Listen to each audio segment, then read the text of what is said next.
Les Cahiers de Douai, chapitre Le Forgeron, Palais des Tuileries, vers le 10 août 92. Le bras sur un marteau gigantesque, effrayant, d'ivresse et de grandeur, le front vaste, riant, comme un clairon d'airain, avec toute sa bouche. Et prenant ce gros-là dans son regard farouche, le forgeron parlait à Louis XVI un jour, que le peuple était là, se tordait tout autour. Et sur les lambris d'or, tramant sa veste sale, or le bon roi, debout sur son ventre, était pâle. Pâle comme un vaincu qu'on prend pour le gibet, et, soumis comme un chien, jamais ne rigambait. Car ce maraud de forge aux énormes épaules lui disait de vieux mots et des choses si drôles, que cela l'empoignait front comme cela. Or, tu sais bien, monsieur, nous chantions tralala, et nous piquions les bœufs vers les sillons des autres, la chanoine, au soleil filait des patenôtres, sur des chapelets clairs grainés de pièces d'or. Le seigneur à cheval passait sonnant du corps, et l'un avec la harde, l'autre avec la cravache. Nous fouillait, hébétés comme des yeux de vache. Nos yeux ne pleuraient plus, nous allions, et quand nous avions mis le pays en sillon, quand nous avons laissé dans cette terre noire un peu de notre chair, nous avions un pourboire, où nous faisait flamber nos taudis dans la nuit.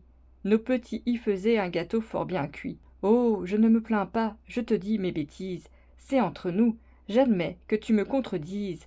Or, n'est-ce pas joyeux de voir, au mois de juin, dans les granges, entrer des voitures de foin, énormes, de sentir l'odeur de ce qui pousse, des vergers quand il pleut un peu, de l'herbe rousse, de voir des blés, des épis pleins de grains, de penser que cela prépare bien du pain. Oh, plus fort on irait, aux fourneaux qui s'allument, chanter joyeusement, en martelant l'enclume. Si l'on était certain de pouvoir prendre un peu, étant homme à la fin de ce que donne Dieu, mais voilà, c'est toujours la même vieille histoire. Mais je sais maintenant, moi, je ne peux plus croire, quand j'ai deux bonnes mains, mon front et mon marteau, qu'un homme vienne là, dague sur le manteau, et me dise, mon gars, ensemence ma terre, que l'on arrive encore, quand ce sera la guerre, me prendre mon garçon comme cela chez moi. Moi, je serai un homme, et toi, tu seras roi. Tu me dirais, je veux. Tu vois bien, c'est stupide, tu crois que j'aime voir ta baraque splendide, tes officiers dorés, tes 1000 chenapans, tes palsans bleus, bâtards, tournant comme des pans.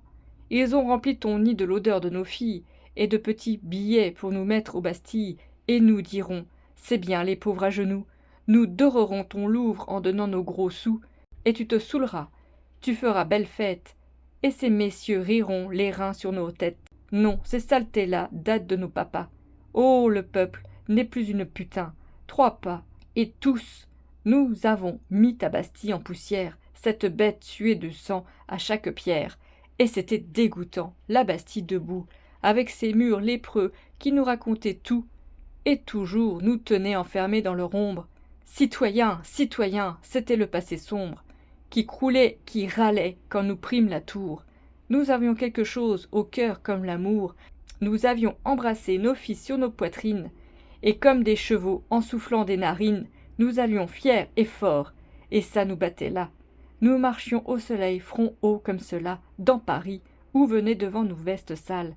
Enfin, nous nous sentions hommes, nous étions pâles, sire, nous étions saouls de terribles espoirs. Et quand nous fûmes là, devant les donjons noirs, agitant nos clairons et nos feuilles de chêne, les pics à la main, nous eûmes pas de haine. Nous nous sentions si forts, nous voulions être doux. Et depuis ce jour-là, nous sommes comme fous. Le tas des ouvriers a monté dans la rue, et ces maudits s'en vont, foule toujours accrue. De sombres revenants aux portes des Richards. Moi, je cours avec eux à semer les mouchards. Et je vais dans Paris, noir, marteau sur l'épaule, farouche, à chaque coin, balayant quelque drôle. Et, si tu me riais au nez, je te tuerais. Puis, tu peux y compter, tu te feras des frais. Avec tes hommes noirs qui prennent nos requêtes pour se les renvoyer comme des raquettes. Et, tout bas, les malins se disent qu'ils sont sots, pour mitonner des lois collées de petits pots, pleins de jolis décrets roses et de drogailles, s'amuser à couper proprement quelques tailles, puis se moucher le nez quand nous marchons près d'eux, nos doux représentants qui nous trouvent crasseux, pour ne rien redouter, rien que des baïonnettes. C'est très bien, foin de leur tabatière à Sornette. Nous en avons assez, là, de ces cerveaux plats et de ces ventres d'yeux. Ah, ce sont là les plats que tu nous sers, bourgeois, quand nous sommes féroces, quand nous brisons déjà les sceptres et les crosses. Il le prend par le bras, arrache le velours des rideaux et lui montre en bas les larges cours, où fourmille, où se lève la foule épouvantable avec des bruits de houle, hurlant comme une chienne, hurlant comme une mère, avec ses bâtons forts et ses pics de fer, ses tambours, ses grands cris de hale et de bouge, tasses sombres de haillons saignant de bonnets rouges. L'homme, par la fenêtre ouverte, montre tout au roi pâle et suant qui chancelle debout, malade à regarder cela. C'est la crapule, sire, ça bave au mur, ça monte, ça pullule. Puisqu'ils ne mangent pas, sire, ce sont des gueux.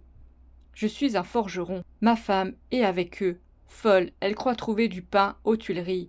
On ne veut pas de nous dans les boulangeries. J'ai 3 petits, je suis crapule. Je connais des vieilles qui s'en font pleurant sur leur bonnet parce qu'on leur a pris leur garçon ou leur fille. C'est la crapule. Un homme était à la Bastille, un autre était forçat, et tous deux citoyens. Honnêtes, libérés, ils sont comme des chiens. On les insulte, alors ils ont là quelque chose qui leur fait mal. Allez, c'est terrible et c'est cause. Que se sentaient brisés, que se sentaient damnés. Ils sont là, maintenant, hurlant sur votre nez. Crapule, là-dedans, sont des filles infâmes, parce que vous saviez que c'est faible, les femmes, mes seigneurs de la cour, que ça vaut toujours bien, vous, leur avez craché sur l'âme comme rien. Vos belles, aujourd'hui, sont là, c'est la crapule. Oh, tous les malheureux, tous ceux dont le dos brûle sous le soleil féroce, et qui vont, qui dans ce travail-là sentent crever leur front, chapeau bas, mes bourgeois. Oh, ceux-là sont les hommes. Nous sommes ouvriers, sire, ouvriers. Nous sommes pour les grands temps, nouveaux, où l'on voudra savoir, où l'homme forgera du matin jusqu'au soir, chasseur des grands effets, chasseur de grandes causes, où, lentement vainqueur, il domptera les choses. Il montera surtout, comme sur un cheval. Ô splendide lueur des forges, plus de mal, plus. Ce qu'on ne sait pas, c'est peut-être terrible. Nous saurons, nos marteaux en main, passons au crible, tout ce que nous savons. Puis, frères, en avant, nous faisons quelquefois ce grand rêve émouvant de vivre simplement, ardemment, sans rien dire. De mauvais, travaillant sous l'auguste sourire d'une femme qu'on aime avec un noble amour, et l'on travaillerait fièrement tout le jour, écoutant le devoir comme un clairon qui sonne, et l'on se sentirait très heureux, et personne, oh personne, surtout ne vous ferait ployer. On aurait un fusil au-dessus du foyer. Oh, mais l'air est tout plein d'une odeur de bataille. Que disais-je donc? Je suis de la canaille. Il reste des mouchards et des accapareurs. Nous sommes libres, nous. Nous avons des terreurs, où nous nous sentons grands, oh, si grands. Tout à l'heure, je parlais de devoir calme d'une demeure. Regardez donc le ciel, c'est trop petit pour nous. Nous creverions de chaud, nous serions à genoux. Regardez donc le ciel, je rentre dans la foule, dans la grande canaille effroyable qui roule. Sire, tes vieux canons sur les salles pavés. Oh, quand nous serons morts, nous les aurons lavés. Et si, devant nos cris, devant notre vengeance, les pattes des vieux rois, mordorés sur la France, poussent leurs régiments en habits de gala, eh bien, n'est-ce pas vous tous? Merde à ces chiens-là. Et il reprit son marteau sur l'épaule.